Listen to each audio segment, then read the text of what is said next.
certainly wasn't the result we were looking for. Obviously, Collingwood are one of the better teams in it this year, and we're not entirely surprised that we didn't get the win as much as you expect and you hope that we do, but I thought the performance itself wasn't quite what we wanted, and it was a little bit lackluster, if I'm being completely honest. So I'll get into it because there's a little bit to discuss, a little bit to dissect. Firstly, I will apologise for the lateness of my preview video. I was away over the weekend. I was up in Brisbane, so I was at the game Friday night. I woke up first thing Saturday morning, was on a flight, but I think I left the house about 3:30 Saturday morning, so I really haven't stopped. So I've only kind of just got back home yesterday, settled in, rewatched the game, had some second thoughts about it, and here's the preview now. So apologies for the late preview, but here it is. We'll get into it. It probably should have been over at half time. I mean, Collingwood dominated the first half. I think they had 13 of the first 14 scores of the match. And they had 9 more inside 50s at half time, 18 more contested possessions, and 9 more scoring shots. So we were just lucky they didn't capitalise because they only had, I think, a 19-point lead at half time, which was super lucky. If they had a kick straight, we're gone probably in the first quarter. Which I think is also a testament, though, to our backline. That's one thing I will say we did really well with. I thought our backline got peppered all night. It got hammered hard. And they held up quite strong. Noel Bolter played quite well. Grimes played well. And all the other boys as well. Considering 2 of our best backmen, weren't in the side. 2 out of our normal 6 best backmen weren't playing in Broad and Short. I thought we held up quite well defensively and we did a good job considering how much the footy we had been peppered in there. And I think we're still second on the ladder in the AFL in terms of the least amount of points conceded. So we're doing a pretty good job of not letting teams score heavily on us. And we did that again against the Pies. But we all are also lucky that they missed a few. Some of them, yes, was because of our defensive pressure. And a lot of their behinds, I think we had about 5 or 6 where we actually rushed the ball over. So we did do quite a good job. And we were lucky they didn't convert as much as they should have. But then we can put some of that down to our defensive pressure as well that forced those missed kicks and all that sort of stuff. So that was a positive. But yeah, I guess the boys, it looked flat. I think every time it went into our forward line, it would... Firstly, we're too slow. And I don't know if anyone else agrees, let me know. But I think we're too slow moving it in there. And I've thought this for a long time. Even when we've had, our prime patches from a couple of years ago, you watch the ball and you just say, for example, there was a perfect one. I can't remember who had it, but they were probably about 55, 60 metres out from goal. Tom Lynch is one-on-one in the goal square, screaming for it. Go, kick it in, kick it in, kick it in. We're looking around, we mess around with it too much, and by the time they get it down to him, Tom's got 2, 3, 4 defenders all crowding the space and manning up on him.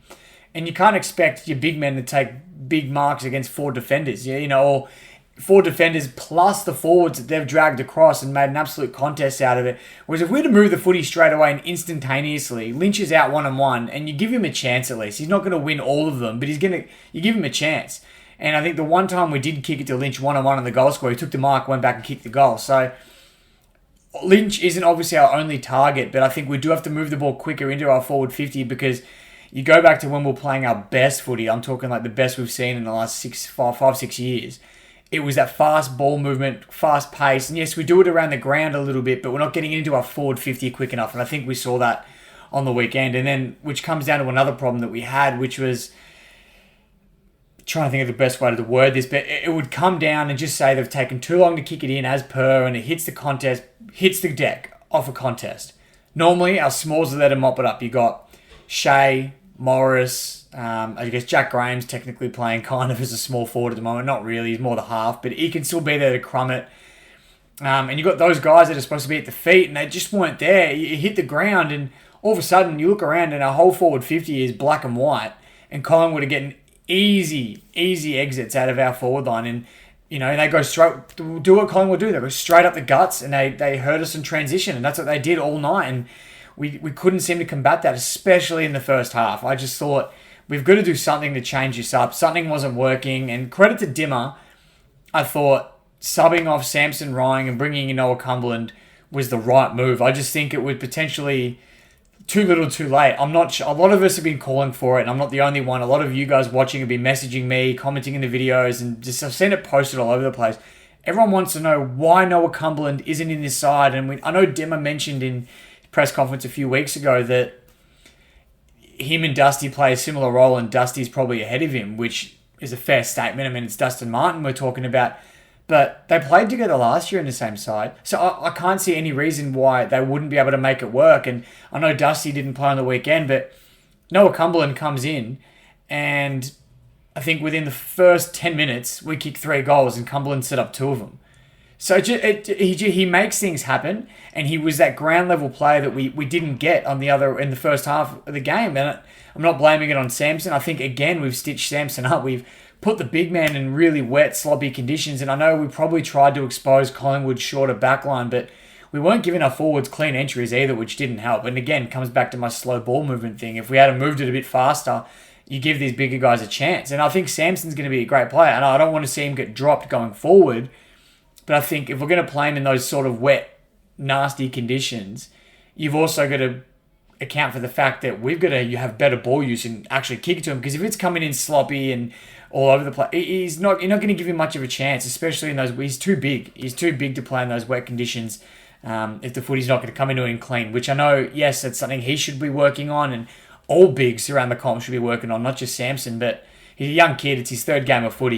You can't expect him to light the world on fire in those conditions, especially. So I thought we kind of set him up to fail in that sense. But Cumberland just came in and absolutely had a massive impact. And I think he knew he was probably playing for his spot in the side since he hadn't played the first 2 rounds and had a disappointing week in the VFL last week by his standards. So he got the opportunity and he definitely made it count. He came in, he played good football. And look, I thought the second half was a lot better. I thought we competed a lot harder.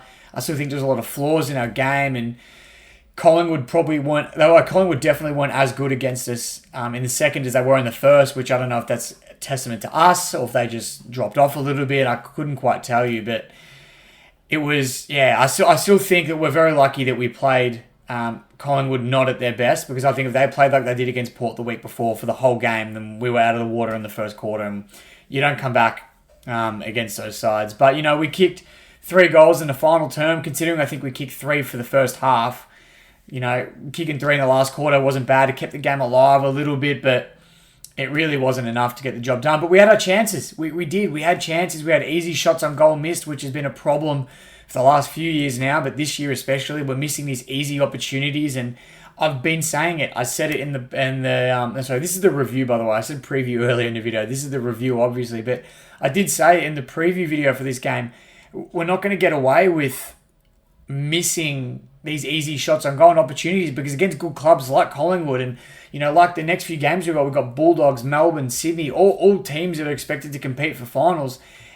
We're not going to beat these sides if we're wasting opportunities. Now, I think we did that against Collingwood, and we lost by 14 points, which the margin wasn't big, but being at the game, it just never felt like we were really in it. We gave them a scare. We came back to within a couple of points at one point, I think, but it never really felt like we were going to overrun them. And usually the Tigers are able to give us that feeling where you're like, they're on here, they're coming, and you get excited because you feel like, we're about to overrun them here. But I just didn't get that from this game.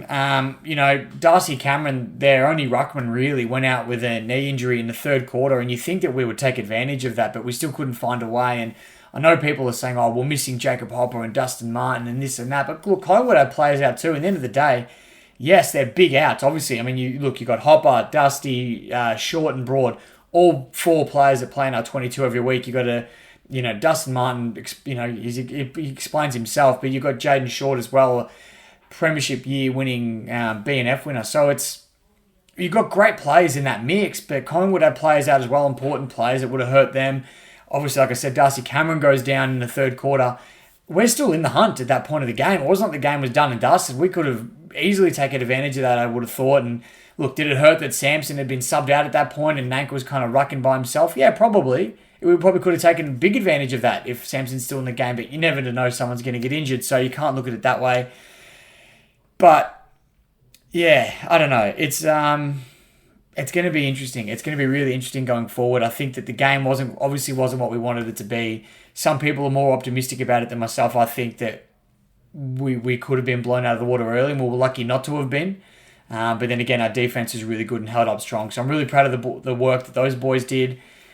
But yeah, I think something's going to have to change. Hopefully, with some inclusions next week against the Bulldogs, that things will change a little bit. But I don't think it's just down to the outs that we had. I think our system should stack up no matter who comes into the side. And I thought our young guys did really well. I want to touch on that before I wrap up. I thought our young guys were fantastic. Juddy Clark, I loved what he brought. Jack Ross, I feel like you know what you're going to get from Jack Ross every week. He's almost stiff to have the midfield that Richmond does, that he doesn't get a game every week because of the talent that we have in there. And he probably is unlucky. At other clubs, he would play every week, I reckon, because I think Jack Ross is a serious talent.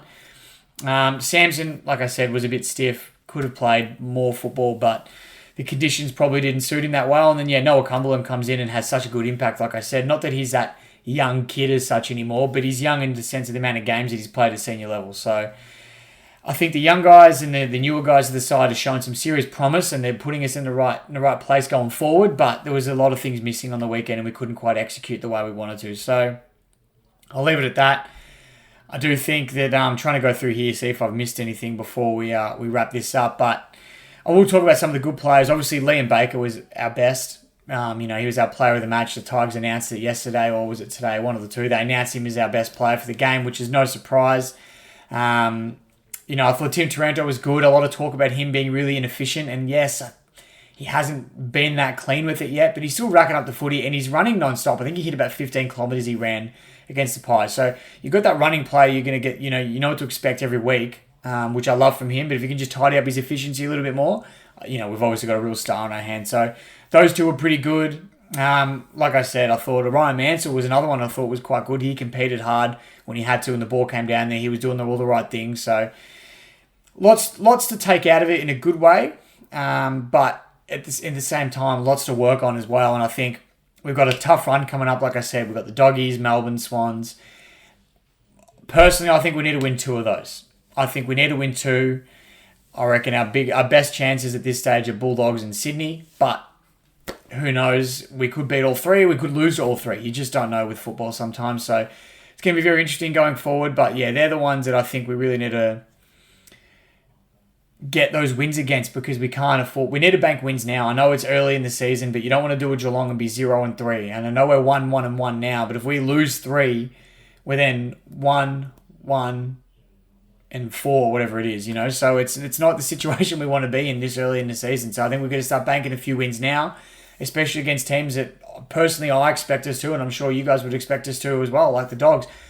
We should be beating the Bulldogs at the MCG. It's as simple as that. Whether or not that's an unpopular opinion, I'm not sure. But with our team and where we think we are and where we believe we are in terms of competing, we should be beating the Bulldogs. It's as simple as that. So that's all for this video. It's the Collingwood review. Let me know what you guys thought. It's not the game we wanted, I know, but things to take out of it. Hopefully some positives we can use to look forward to the next game. So until the Bulldogs preview video, enjoy your week. I hope the Friday night's game wasn't too disappointing. And until the next video, go Tigers.